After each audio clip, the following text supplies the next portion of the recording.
भक्तों, ओम नमः शिवाय, श्री शिवाय नमस्तुभ्यम, जय श्री महाकाल। जी हाँ भक्तों, क्या आपके भी मन में बहुत सारा शंका है, बहुत सारा कन्फ्यूज़न है कि आखिर जो करवा चौथ है कब है? क्या वो 20 अक्टूबर को है? क्या वो 21 अक्टूबर को है? बहुत सारे आपके मन में डाउट हैं। तो आपको डाउट में रहने की कोई भी ज़रूरत नहीं है। आज की इस वीडियो के माध्यम से मैं आपको हर वो चीज़ बताने वाला हूँ जो कि आपको डाउट क्रिएट कर रही है, आपको समझ में नहीं आ रहा। तो हर एक चीज़ मैं आपको बताने वाला हूँ कि कब है, क्या वो 20 को है, क्या वो 21 को है, शुभ मुहूर्त कब है, अभिजीत मुहूर्त कब है, विजय मुहूर्त कब है, चंद्रमा कब उगेगी, कब आपको देखने मिलेगी, कब आप लोग को पूजा करना है, आपको कौन से कपड़े पहनने हैं, कौन से रंग के पहनने हैं, कौन सा श्रृंगार करना है और कौन सी ऐसी चीज़ है जो आपको बिल्कुल भी यूज नहीं करना है उस रंग का, ठीक। और उसके साथ साथ मैं आपको धन प्राप्ति का उपाय भी बताने वाला हूँ, जो कि मैंने पूज्य गुरुदेव की कथा से सुनी है और आपके लिए बहुत ही अच्छे तरीके से मैं उसको लेके आया हूँ। तो एक एक चीज़ आपको ध्यान से देखना है, एक एक चीज़ आपको ध्यान से सुनना है। बस आप अगर इसको समझ गए तो अच्छे तरीके से सब पूरा हो जाएगा। तो देखिए, सबसे पहले अगर मैं तारीख की बात करूं तो जो तारीख है, जो डेट है, जो दिन है, वो है 20 अक्टूबर। लिख लीजिए अच्छे तरीके से, कॉपी पेन में सब अच्छे से लिख लीजिए। ऐसा वीडियो आपको दोबारा कहीं नहीं मिलने वाला, बहुत ही अच्छी जानकारी लेके आया हूँ। तो डेट कौन सी है? डेट मैंने आपको बता दी, 20 अक्टूबर को जो डेट है वो है, ठीक। 20 अक्टूबर का क्या हो गया? डेट हो गया। दिन कौन सा है? दिन है रविवार, ठीक है ना। दिन कौन सा है? दिन है हमारा रविवार। तो जिन लोगों के भी मन में ये शंका थी कि जो करवा चौथ है वो 21 को भी हो सकता है, सोमवार को, तो शंका हटा दीजिए, ठीक। उस दिन बिल्कुल भी नहीं है। कौन से दिन है? मैंने आपको सिंपल से बता दिया, आपको 20 अक्टूबर दिन रविवार को करवा चौथ है, ठीक। सबसे पहली बात। दूसरी चीज़ आपको ध्यान रखना है कि जो टाइम है, सबसे पहले आप टाइम जान लीजिए, टाइम क्या क्या होने वाला है।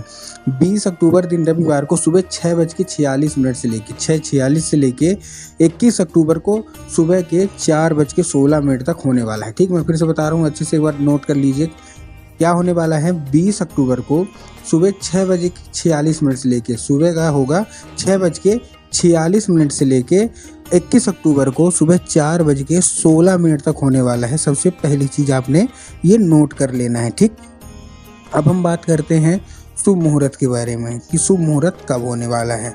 तो जो शुभ मुहूर्त है वो 20 अक्टूबर को ही शाम को 4:44 से लेके 5:35 तक होने वाला है, ठीक। 4:44 से लेके 5:35 तक होने वाला है, सबसे पहली बार, ठीक ना, शाम के। यह है शुभ मुहूर्त। उसके बाद हम अभिजीत मुहूर्त की ओर चलते हैं। तो जो अभिजीत मुहूर्त है वो क्या होने वाला है? 20 अक्टूबर को ही सुबह 11:43, 43 मतलब 43, 11:43 से लेके 12:28 तक होने वाला है, ठीक। ये था कौन सा? अभिजीत मुहूर्त।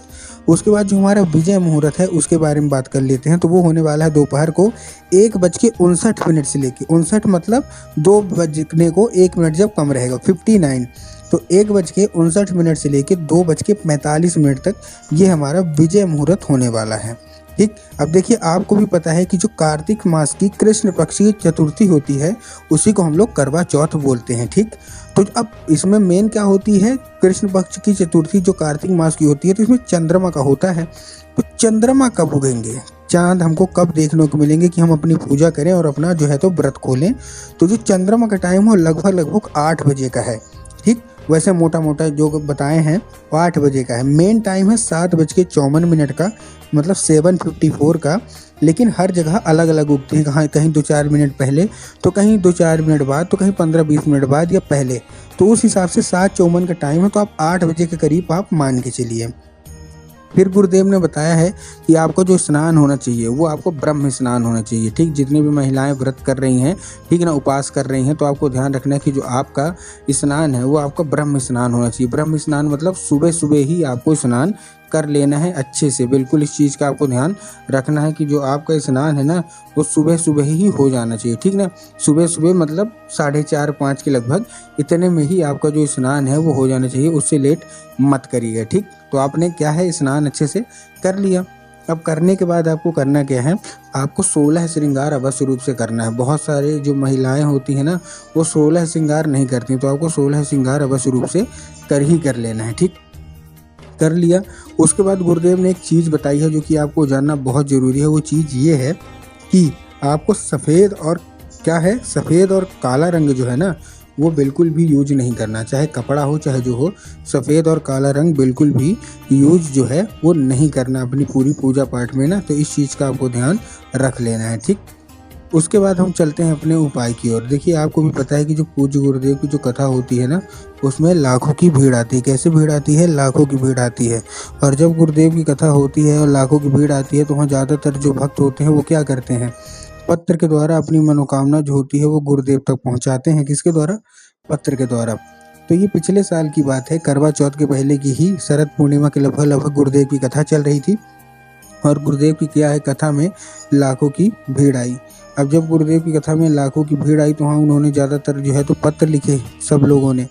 और जब पत्र गुरुदेव ने पढ़ा, तो वहाँ सबके यही पत्र था कि गुरुदेव हमारी ये मनोकामना है, किसी की गुरुदेव हमारी वो मनोकामना, मतलब तरह तरह की अपनी अपनी मनोकामना थी।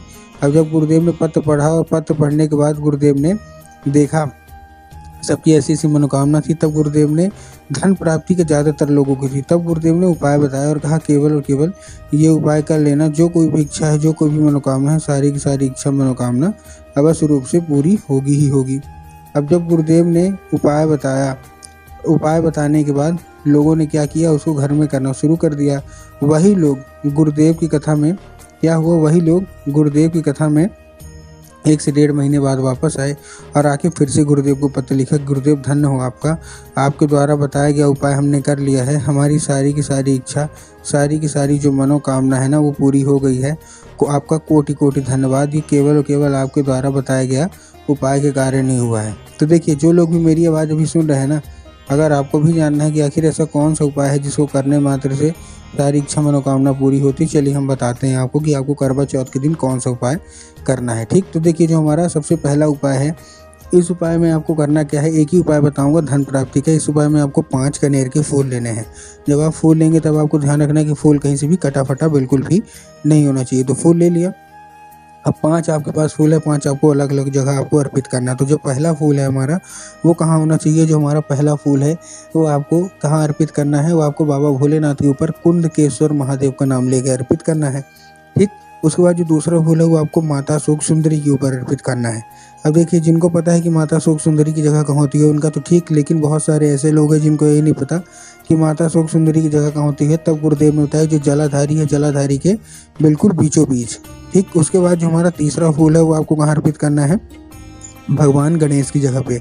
तीसरा फूल वहाँ अर्पित कर दिया। उसके बाद जो चौथा फूल है वो आपको माता पार्वती का जो हस्त कमल होता है वहाँ अर्पित करना है। और उसके बाद जो 5वां फूल है वो आपको जलाधारी में अर्पित करना है। बस इतना कर लीजिए, सारी इच्छा मनोकामना पूरी होगी ही होगी।